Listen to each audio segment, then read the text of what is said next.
These teens are part of a debating club and they love an argument, especially this one. It's my first referendum, so I'm just excited about actually having the opportunity to have a direct say on an issue that will directly affect me at some point in my life. Young people could swing this vote. Nearly 6 in 10 who are 24 and under want to remain, according to one poll conducted before the referendum. But history shows the youth in this country are the least likely to turn out. Why?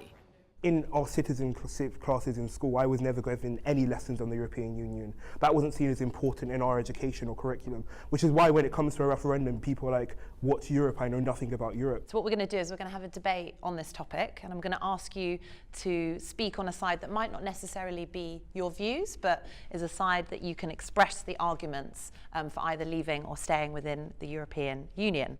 Today, they debate democracy.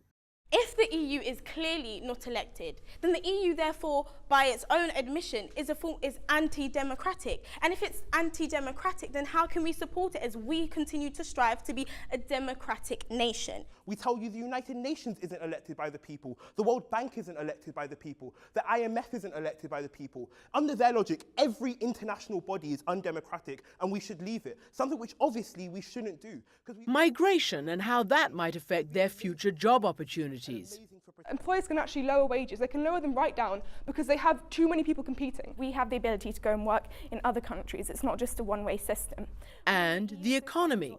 The 13 billion that we put in every year in the EU can be spent so much better on our own services, right? When you've got the World Bank saying that leaving will harm our economy, when we've just come out of a recession, we're economically vulnerable, you can probably say that it's not a good idea for our economy to leave the EU.